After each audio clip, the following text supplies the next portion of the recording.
अपना कल्चर को बचाना है, हमारे ट्रेडिशन यूनिक है, हमारे कल्चर यूनिक है। हम लोग का ये मानना है कि हमारे ट्रेडिशन यूनिक है, कल्चर यूनिक है, उसको सिर्फ ही नहीं बचा, हमारे फेथ भी, हमारे बिलीफ भी यूनिक है। क्यों सिर्फ ट्रेडिशन कल्चर को बचाना है, हमारे फेथ को भी बचाना, हमारे बिलीफ सिस्टम को भी बचाना है। इसको लेके हमने सक्सेसिव गवर्नमेंट में अपील करते रहा, लेकिन सभी सिर्फ हम लोगों को एश्योरेंस मिला। एश्योरेंस मिलने के बाद में हम लोगों ने हमारे सरकार से हमारे जो है उम्मीद खो गया।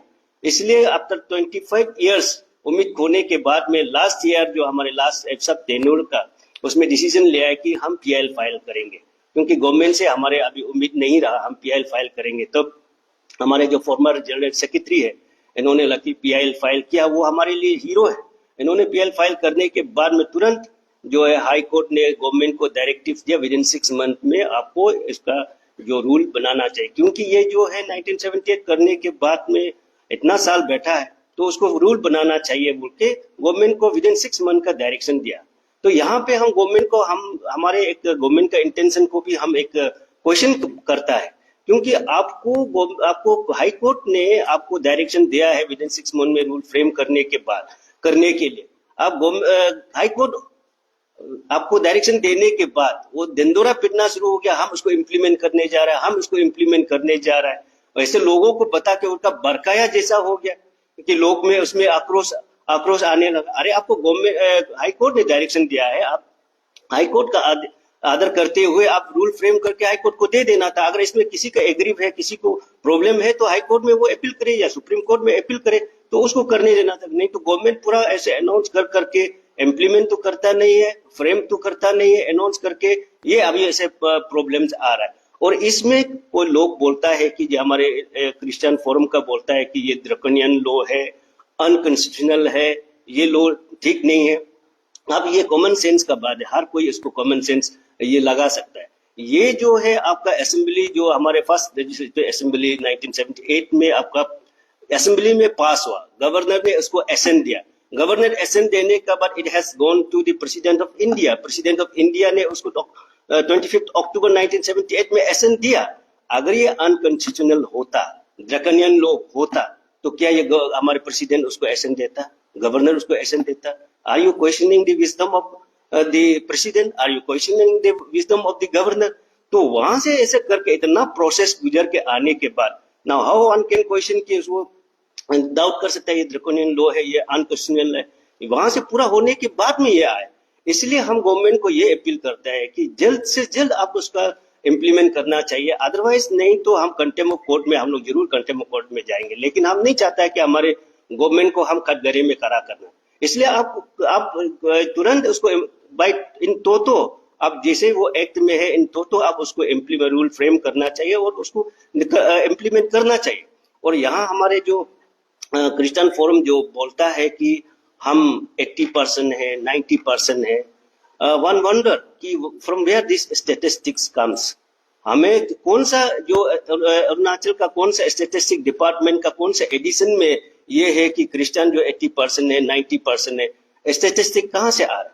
हम तो हमारे जो कुछ लोगों ने आरटीआई किया, आपको दिखा भी सकता है, आरटीआई किया, चंगलंग में किया, नामसाई में किया, सियांग में किया, लोअर सुबनसिरी में किया। चंगलंग में नील, नामसाई में नील, हम लोगों को वेस्ट सियांग में नील, आपका लोअर सुबनसिरी में 2, ऐसा करके पूरे डिस्ट्रिक्ट में हमको जब रिकॉर्ड देखता है, स्टेटिस्टिक देखता है, तो वहां नील मिलता है। ये क्यों? किस लिए? क्योंकि government has lacked the mechanism of आपका डेमोग्राफिक स्टेटिस्टिक को डॉक्यूमेंट करने का लैकिंग है। और इसको भरपूर कौन करेगा? ये अफरा, ये जो by this Arunachal Pradesh freedom of religion act को अगर लागू करेंगे, तब ये रिलीजियस डेमोग्राफिक एग्जैक्ट जब है कौन कितना है तब आएगा। नहीं तो हम अभी सिर्फ सेंसस 2011 सेंसस का उसको ही कोट कर करके इतना परसेंट है, क्रिश्चियन 30% है, हिंदू 29 है, धोनी पोलो 26 है, हम ये सिर्फ बोलते जा रहे हैं। लेकिन वो मैकेनिज्म जो है गवर्नमेंट ऑफ अरुणाचल में लेकिन है, ये हमने काफी यहाँ में ये आरटीआई करके देखा है, उन लोग का पास में रिकॉर्ड नहीं है। तो ये रिकॉर्ड गवर्नमेंट के लिए भी ये अच्छा रहेगा, गवर्नमेंट का के लिए भी ये बेनिफिशियल रहेगा कि रिलीजियस डेमोग्राफिक को आप, स्टेट का रिलीजियस डेमोग्राफिक को आप अगर क्लियर करना है तो ये अफरा विल हेल्प। और इसमें दूसरा बात ये है कि आप इंडिया का जो डेमोग्राफिक में आप जाइए, When we see the demography of India, religious demography of India, आपका हिंदू जो है 80% है, मुस्लिम जो है 14 to 15% है, क्रिश्चियन जो है 2% है, और हम इंडिजिनस कितना है? इंडिजिनस 0.00011%।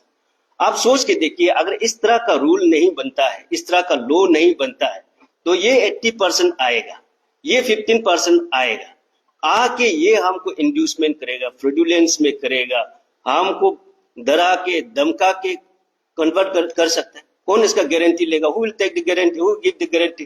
कौन गारंटी लेगा कि ऐसा नहीं होगा? And this act will give the guarantee. यही एक्ट हमको बचा सकता है, अदरवाइज नहीं तो क्या, उन लोग को ओपन करें, वो लोग आ जाएगा। ऐसा भी आप ये रिलीजन कन्वर्जन में हम जब देखता है, अरुणाचल सिनेरियो में जब देखता है, बहुत सारा जो कन्वर्ट होता है, उसमें ये सिर्फ नहीं है कि वो स्पिरिचुअल नॉलेज वो अच्छा है, धर्म अच्छा है, मैक्सिमम मेजोरिटी ऑफ देम वो उस विषय में नहीं जाता, वो अपना पॉलिटिकल फायदा के लिए, अपने इंडिविजुअल फायदा के लिए जाता है। काल को हिंदू का ये 80% आएगा, पैसा देने लगेगा, मुस्लिम का ये 15% आएगा, पैसा देने लगेगा, डराएगा, धमकाएगा। क्यों हम लोग का लोग नहीं जा सकता? ये 0.00 हम लोग खत्म हो जाए।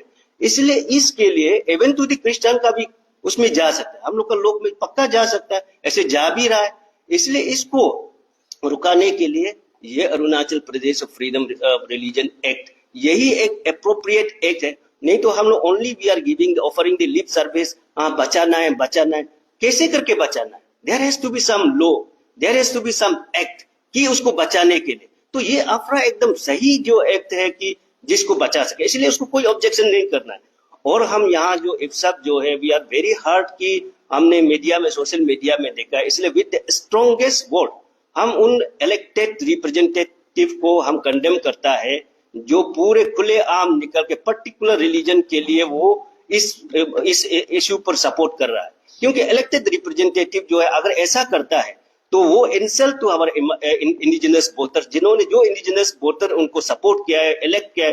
क्योंकि एक इलेक्टेड रिप्रेजेंटेटिव जो है उसको सिर्फ क्रिश्चियन इलेक्ट नहीं करता है, उसको सिर्फ एक मुस्लिम इलेक्ट नहीं करता है, हिंदू इलेक्ट नहीं करता है, उसको सिर्फ दोनी पोलो इंडिजिनस इलेक्ट नहीं करता, उसको सब section, every section of the society is the elected, वो इलेक्टेड रिप्रेजेंटेटिव है। He should take care of every members of the society. वो पर्टिकुलर रिलीजन के लिए अगर वो चीना थोक के बोलता है, ये is insulting to the voter of indigenous, तो इसके लिए हम स्ट्रॉन्गेस्ट वोट में हम उसको कंडेम करता है। और हमको लगता है कि ऐसा जो इलेक्टेड रिप्रेजेंटेटिव अगर ऐसा करता है, this is against the fabric of secularism, secularism का वो फैब्रिक का अगेंस्ट है।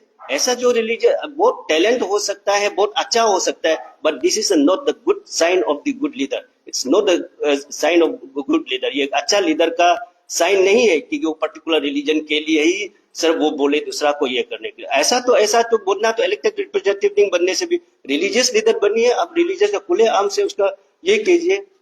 इसलिए और हम लोग गवर्नमेंट से ये भी अपील करता है कि आप when you are inviting some section of the society, जब आपको प्रोटेस्ट करता है, आप उसको इनवाइट करता है, उसका व्यूज लेता है, ऐसा हम लोग भी वी आर ऑल्सो एग्री, इफ्सब इज ऑल्सो एग्री कि हमें भी ये चाहिए, वी ऑल्सो हमारे कंसर्न भी लेना, हमारे व्यूज भी लेना, लिसन टू अस ऑल्सो। अगर आप सिर्फ प्रोटेस्ट करने से ही, धरना बैठने से ही आप इनवाइट करता है तो हम लोग भी करेंगे, we also have the democratic right, हम लोग भी काल से करेंगे, परसों से करेंगे कि हम लोग को भी इनवाइट कीजिए, we also want to give the inputs, हमारे इनपुट्स भी लेना चाहिए। इसलिए हम गवर्नमेंट से ये अपील करता है कि हाथ जो के गवर्नमेंट से अपील है कि भाई तो जो एक्ट में जो दिया है, Arunachal Pradesh freedom of religion act में जो दिया है उसको इन तो इम्प्लीमेंट, जल्दी से जल्दी रूल फ्रेम करके इसको इम्प्लीमेंट करना चाहिए। और एक बात गवर्नमेंट से एकदम विनम्रता से अपील है कि रिपील के लिए तो बिल्कुल सोचना ही नहीं, रिपील के लिए तो बिल्कुल नहीं सोचना। अगर रिपील करता है तो हम लोग भी एवरी पॉसिबल जो डेमोक्रेटिक मूवमेंट है उसको हम लोग भी अपनाएगा। हम लोग समझता, गवर्नमेंट को हम लोग कॉन्फिडेंट है कि रिपील नहीं करेगा। अगर if you are the pro जो इंडिजिनस के लिए सोचता है, for the welfare of indigenous people, क्योंकि ये स्टेट अरुणाचल ही क्रिएट किया गया है, from union territory to state create किया गया है कि यहाँ का एथनिसिटी को, यहाँ का कल्चर को, यहाँ का ट्रेडिशन को, यहाँ का बिलीफ सिस्टम को प्रोटेक्ट करने के लिए अगर आप इसके लिए रूल नहीं बना रहा है तो you are not doing for the welfare of this state. तो इसलिए हम लोग गवर्नमेंट से अपील करता है कि आप उसको जल्दी से जल्दी फ्रेम कीजिए। ये 6 मंथ आपको टाइम दिया है, 6 मंथ अगर इसमें एक्सपायर हो जाता है तो हम लोग उसमें कंटेम्प्ट ऑफ कोर्ट करेंगे। अगर जो एग्री है, let them go to the court, let them appeal to the supreme court. अब उसको क्यों एंटरटेन करना है? ये हम लोग गवर्नमेंट से हम लोग का अपील है। बस इतना कहते